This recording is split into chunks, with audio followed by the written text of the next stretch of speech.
Okay, we're doing this for the first time. Red Sox Post-Game Show on YouTube. Why not? We got all these followers on YouTube, and hopefully we have some of the people from Red Sox Now who follow my podcast. It's doing great. We're almost at 1,000 subscribers.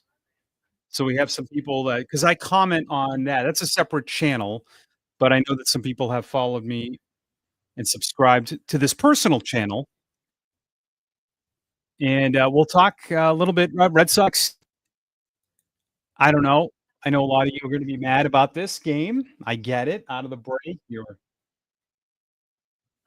saying the momentum was cut like a knife. No, it's not the way baseball works. Tough first inning for Lucas Giolito, had a tough time getting the ball down. That happens.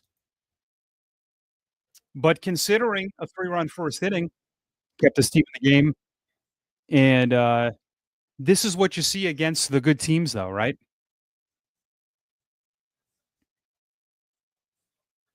They can pitch. Ray, Field Bar, old friend Ryan Presley. Ryan, former Sea Dog. When I was with the Portland Sea Dogs, Presley was there, got Rule 5 the year after by the Twins. Drew Pomerantz actually pitched the Sea Dogs opening day on rehab.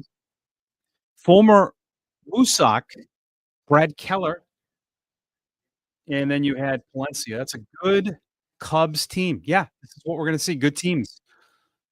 And the little gap to beating these teams is narrow. It's very narrow. You had a couple of chances. Bad base running play by Toro on that line out by Bregman. Bregman hit the ball hard with 2 on and 1 out, but he lined out. And then Anthony had that great at bat with 2 on, and he flied out. And Roman had your only RBI. So you didn't have any chances. You had a 2-out run, 1 for 6 with runners in scoring position.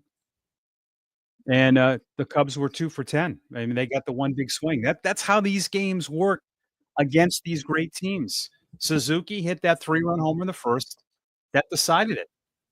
This is what good teams do. The Cubs scored in 2 innings, but they got 3 in the first, and that was enough for their pitchers. I mean, Ray went 5, he walked 4, but their bullpen went 4 scoreless, and, that's a good club. You can't I mean, the All-Star break has nothing to do with any of this. These are the kind of games. Are you welcome here? Of course. Why wouldn't you be welcome here? 'Cause you're a Yankee fan?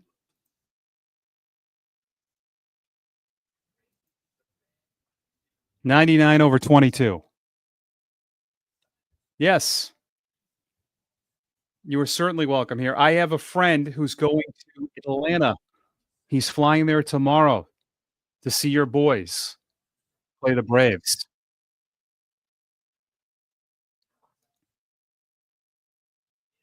I kinda like the first game too, by the way. The Red Sox playing, 2:20. I don't mind these day games once in a while. It's, 5 o'clock on a Friday, and, we have a whole night of baseball coming up. But I think this is what a lot of these games will look like against these really good teams, right?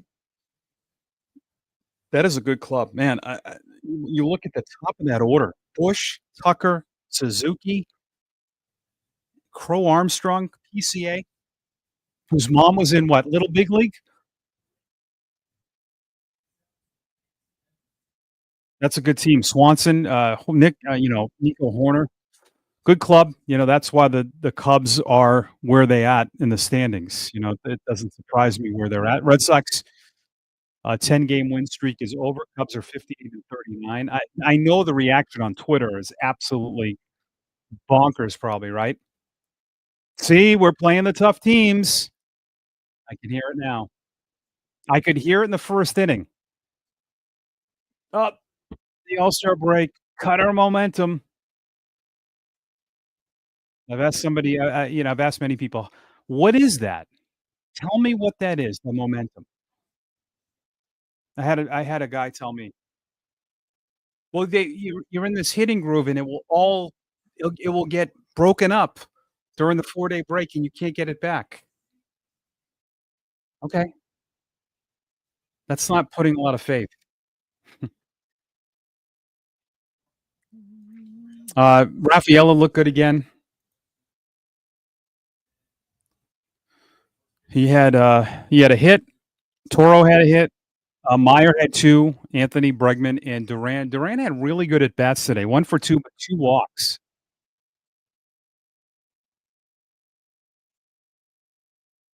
I liked his at bats. Wasn't great for Giolito, but this is what I like about veterans. He didn't have his A stuff. He didn't have really great stuff in that first inning with the walks and the home run, and at the time, you're thinking there's no way that he gets us through maybe 3 innings, but he got you 5. I think you'll take that considering that first inning. I know I'm not saying that you want 5 innings, considering what happened,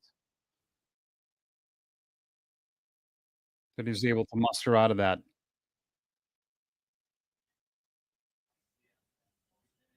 I've been doing these pre-games and post-games on Twitch, but I kinda like,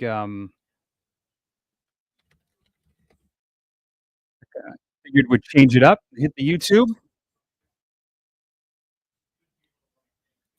We got fans on here. Anything you wanna chat about? The game?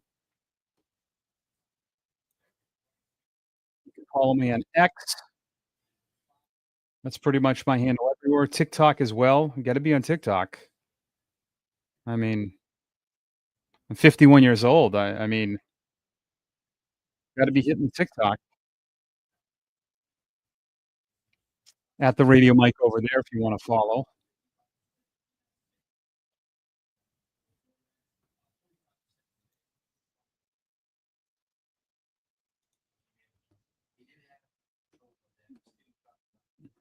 So the fastball was kinda off. Gonna sneeze.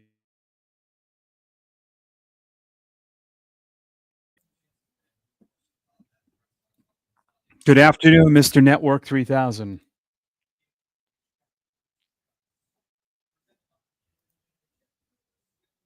Did I see that Alex Cora was at that Coldplay concert? That is crazy. I can't believe how many people are making, photoshopping all these different celebrities into those 2 idiots that got caught. Come on, man. Have some feel. Guy ruins his wife's life and his family's life, and we're making jokes about it. Social media for you. But Cora.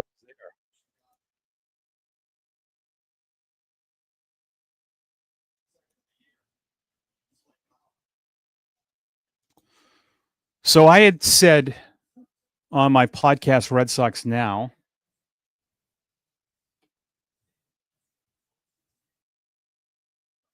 Yeah, I don't either, Dave. It's nuts.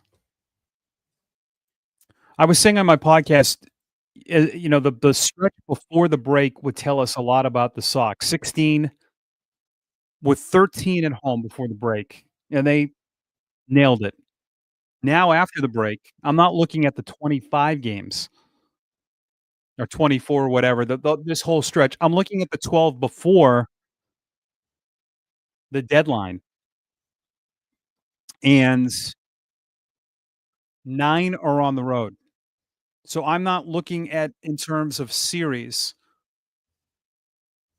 Most of the teams in baseball do not have good road records. I went through this today. So if you are able to go 5 and 7 or 6 and 6, you would take it. I know that sounds very uninspiring. I know, and I've gotten comments about it. I'm just being real with you all. I'm not even sounding cool. In the American League, there are 2 teams over 500 on the road, Seattle and Detroit. That's it. There's a couple teams at 500. Toronto and New York are under. Tampa's at 500.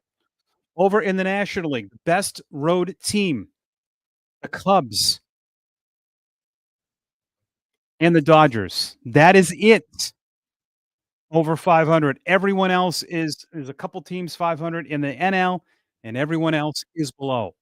That is always the goal. With all the numbers we have, I still like old school numbers. Play 500 on the road, kick ass at home. So 5 and 7 and 6 and 6 during this stretch coming up is not thinking, you know, half empty. It's being realistic. And the team you have at home are the Dodgers. All right? You just don't wanna go 2 and 10, 3 and 9, of course.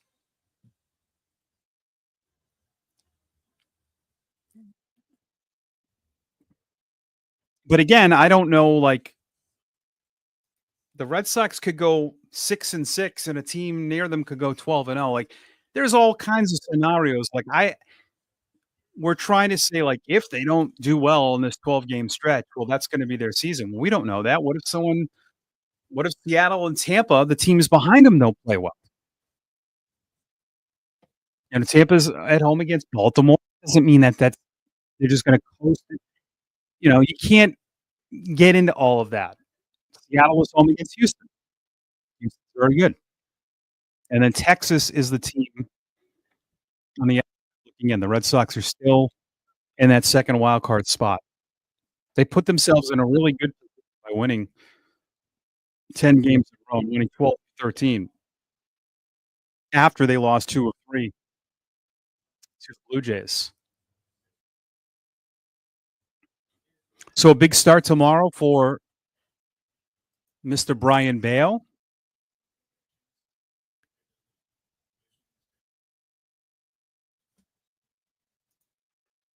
Bale against Shota, and then Crochet on Sunday. I got the Sox post game on,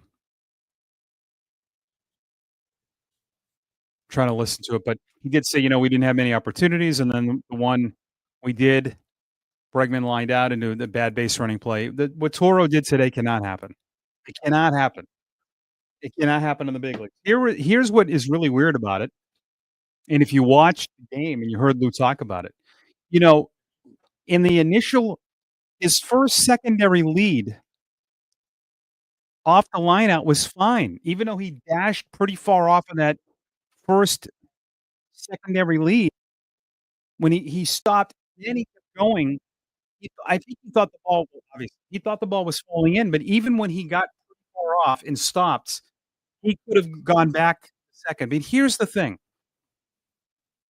with all of this, and Toro knows this. He dashes into that first second lead, and if he just stopped and the ball dropped, he gets the third. He was probably 30 feet off the bag. If that ball dropped in the outfield, I'm pretty sure he's able to get to third base. But those are things that have got to stop, and it's not here. I know a lot of people who are Red Sox fans. Um, I know that you see just your club, but this is a problem across baseball with the base running. It is. So, something that's gotta get cleaned up, hopefully. Hopefully.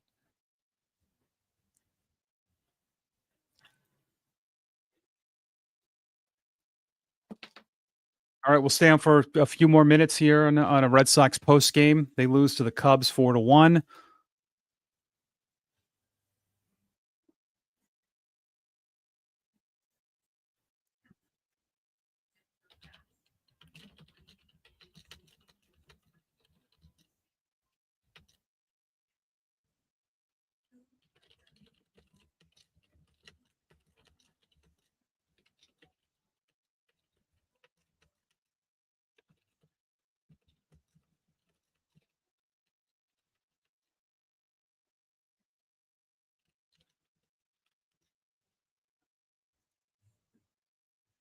I might play a little MLB The Show too later. If you guys wanna follow me on Twitch at, Behind the Mic. I want my goal is to play, Lucas Giolito. I wanna be like the opposing team when he pitches. Like, I think he plays computer on computer, but wouldn't it be better if he, pitched against the pro here at MLB The Show? Pro, but it would be funny. Be fun to do. Some, for those that don't know, I'm the one of the broadcasters for the Worcester Red Sox. I'll be there tomorrow on radio for the club, and I'll be doing TV Sunday. They announced the following moves, Carson Steemus to Portland, Philip Sykes on the development list, Anderson Lira on the development list, Jacob Webb was reinstated and sent to Portland, David Hamilton was officially optioned, and old friend Ronaldo Hernandez with the trade of Blake Sable. Hernandez was DFA'd and released, and he is now in Worcester, and I have to imagine Tanner Houck's rehab assignment is over.